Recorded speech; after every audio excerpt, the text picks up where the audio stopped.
So, welcome back, friends. President Donald Trump has signed an executive order that adjusted so called reciprocal tariffs on a slew of countries, with the new levies ranging from 10% to 41%. Trump had earlier told NBC News in a phone interview that he was open to more compelling offers, but it was too late for some nations to avoid duties as of next week. Now, US consumers will experience an average overall effective tariff rate of 18.3%, the highest since 1934, according to new estimates from the Budget Lab at Yale University. The tariffs are expected to cost the US households an average $2,400 in 2025, with the levies disproportionately impacting clothes. In the short run, the consumers could see 40% higher shoe prices and 18% higher clothes prices.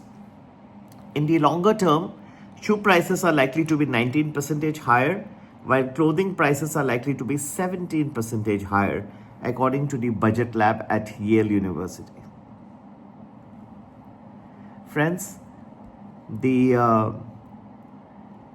important thing to note is that the Trump's new tariffs are hitting several countries' imports harder than the rates that had initially been announced on Liberation Day, that is April 2nd. For example, Brazil's rate has jumped from 10% to 50% as Trump ramps up criticism of the country's treatment of former Brazilian President Jair Bolsonaro.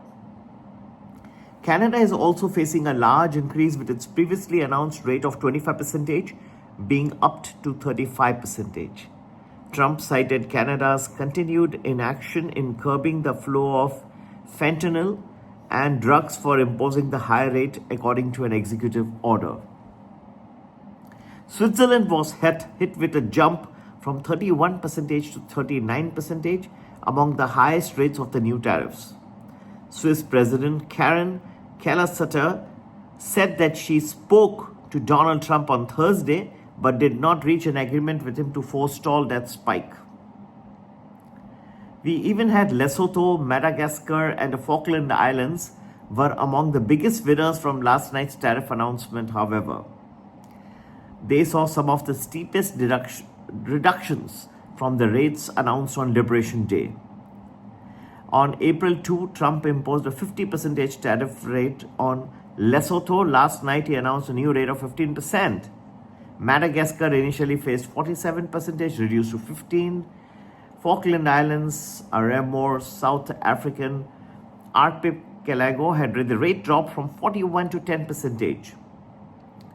So here we are, and of course, India is struggling at 25%. But the negotiations are going on, and we are all hopeful that all will be good. Relations between the United States and India have been very good, and I'm sure a solution will work out very quickly. However, the thing that is of great significance is the situation in Russia, and the America is moving its 2 nuclear submarines to important regions.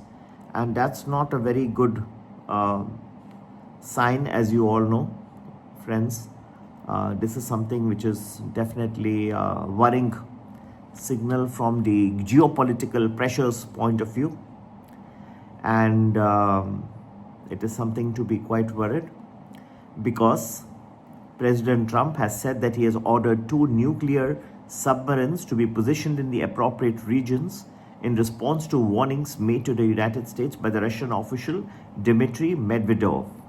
Medvedev on Monday said that each new ultimatum that Trump makes towards Russia in pressurizing an end to the nation's conflict with Ukraine is a threat and a step towards war.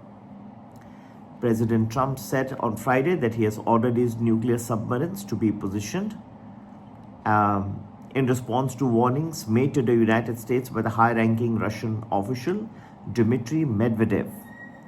Now,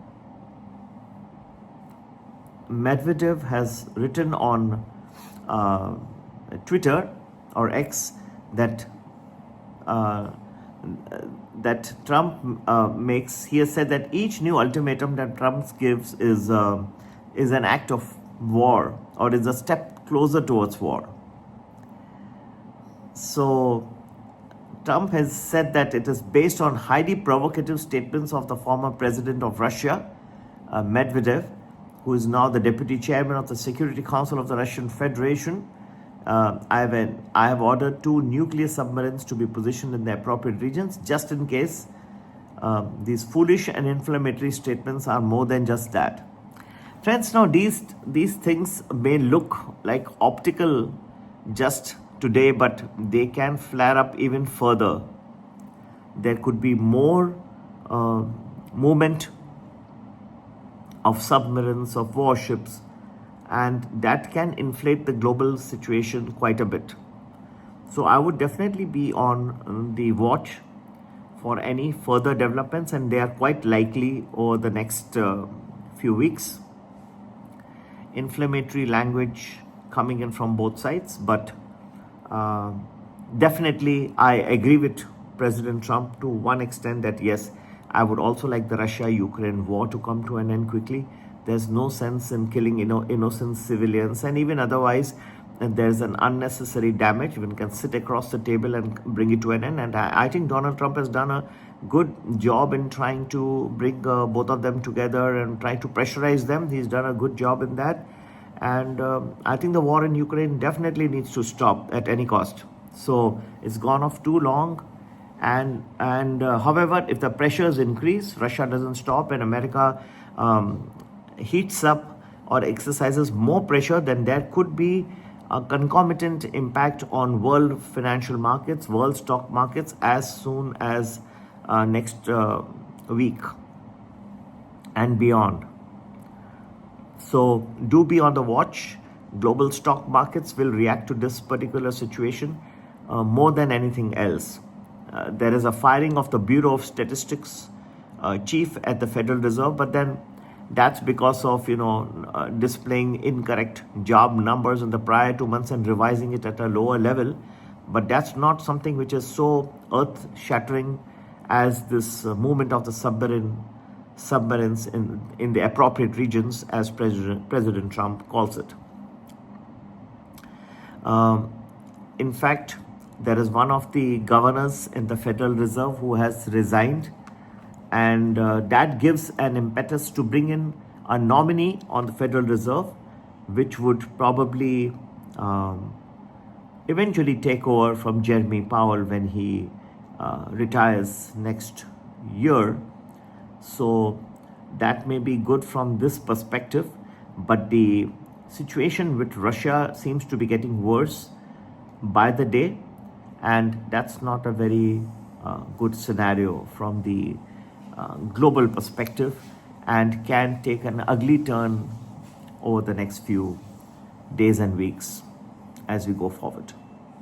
So to get to know more, we have a timeline of what lies ahead for the world financial markets. At the beginning of last week, I had mentioned that you'll see many days of weaknesses and falls. And yes, many people had apprehended my forecast, but it turned out to be absolutely on the dot. We saw that on Friday, we saw the Dow plummet over 540 points, Nasdaq down over 430 points, and it was a pretty ugly scenario. To get to know where the markets are headed, what will be the nature, and I believe that this Russia situation needs to be monitored well, definitely can have an impact. And do join any of our Telegram groups.